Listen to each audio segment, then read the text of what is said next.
peak hour PM London, over 100,000 people flooded the streets. 13 major routes shut down, at least 200 injured. 60 migrant hotels burned. The NHS declared emergency overload, and prisons neared 90% migrant occupancy. Westminster slipped into de facto emergency conditions as the capital froze.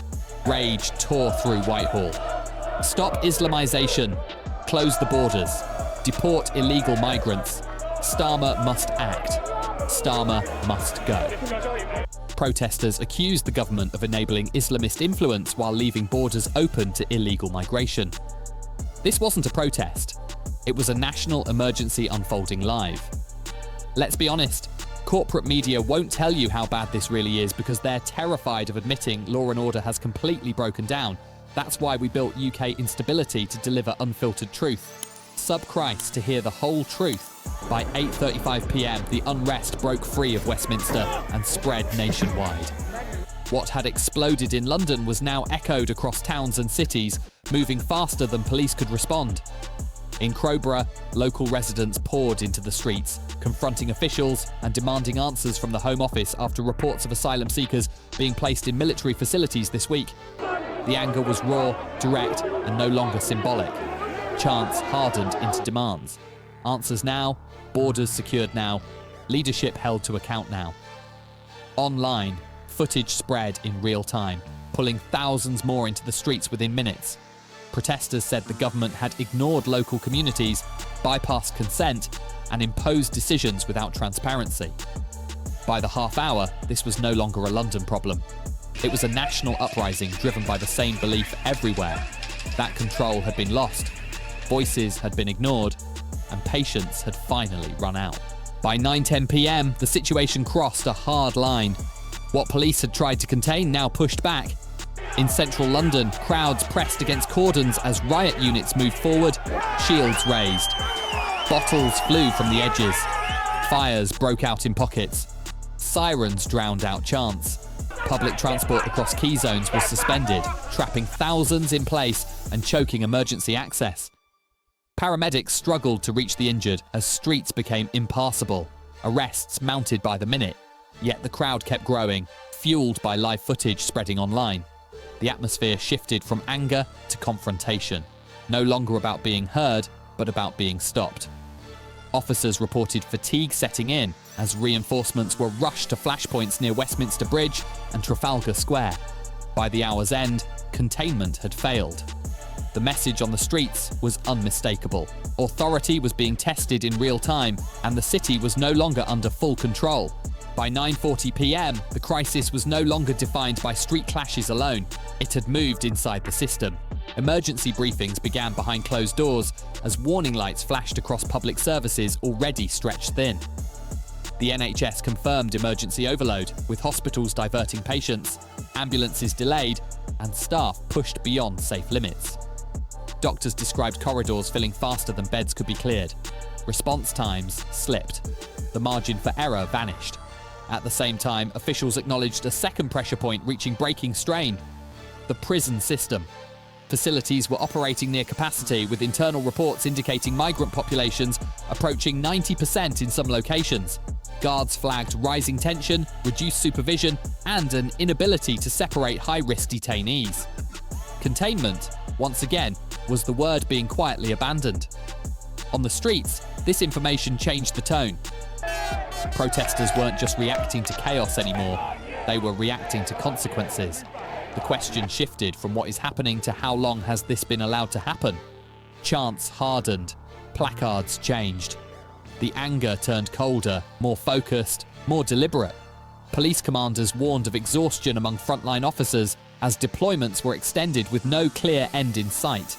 Transport authorities confirmed continued shutdowns across central London, effectively freezing large sections of the city. The capital was functioning, but only just. By 9:50 p.m, it was clear this was not a temporary disturbance. The system itself was absorbing the shock and beginning to buckle. What started on the streets had become a nationwide stress test, and Britain was discovering in real time how little slack remained. By 10:30 p.m, the crisis took a sharper turn. Anger stopped being abstract and became arithmetic. Documents, figures, and contracts began circulating widely, cutting through the noise with cold precision. Protesters weren't guessing anymore, they were reading numbers. $235 million allocated for migrant support, $19 million for asylum services, $53 million for security costs, another $19 million for translation services. The total spread faster than any chant, shared across phones held above the crowd. On the streets, the reaction changed instantly. This wasn't rumour, this wasn't speculation. These were line items. People compared them to closed GP surgeries, stretched schools, rising taxes, and declining local services. The question echoed louder than the sirens. Who is this money really for, and who is paying the price? Placards shifted from slogans to sums. Voices rose, not in panic, but in disbelief. Protesters said the figures confirmed what they had long suspected, that decisions were being funded generously, while accountability was funded not at all. Police reported a renewed surge as fresh groups arrived, drawn by the clarity of the numbers rather than the chaos of the streets. By 10:45 p.m, outrage had matured into something more dangerous. This was no longer emotional backlash. It was financial betrayal, quantified and undeniable. And once anger finds a receipt, it doesn't fade. It hardens. By 11:15 p.m, the night reached its breaking point.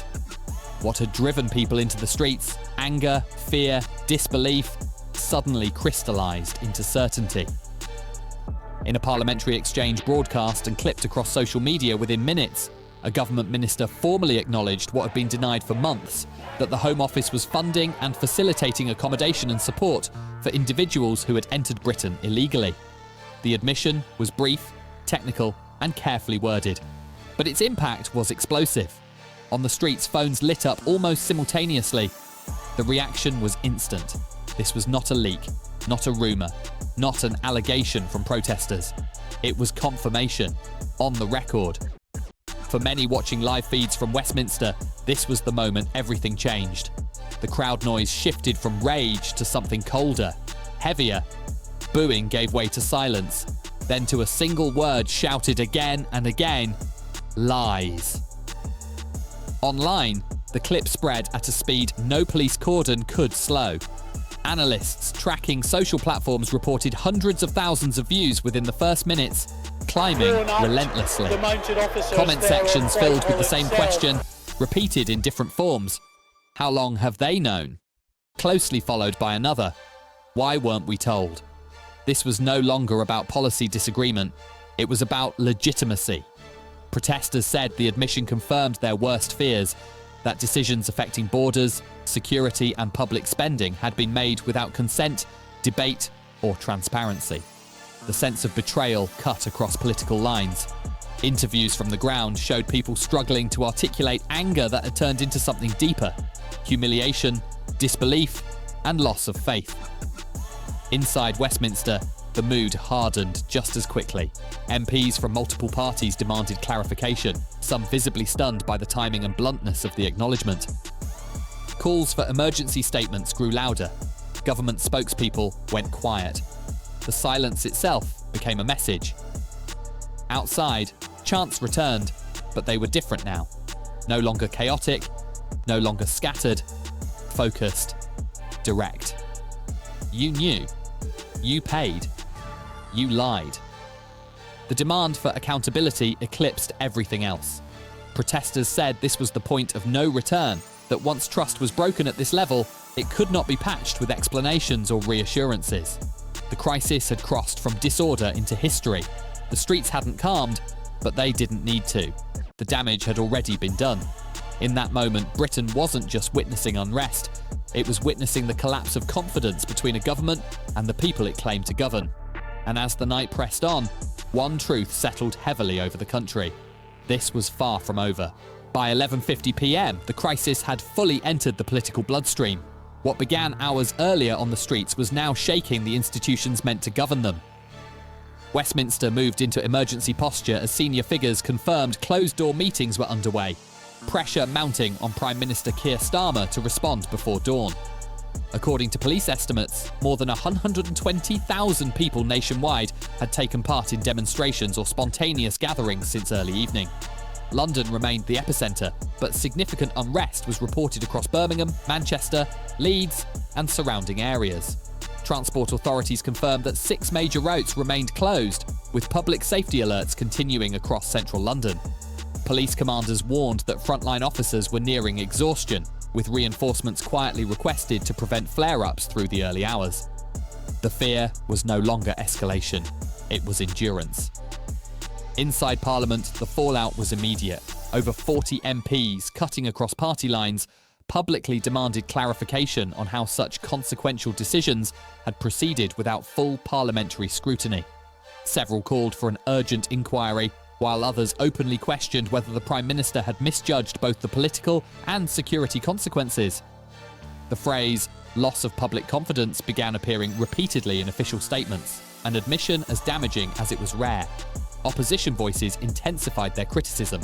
Statements accused the government of reckless symbolism, of prioritising ideology over stability, and of ignoring the warning signs building for months.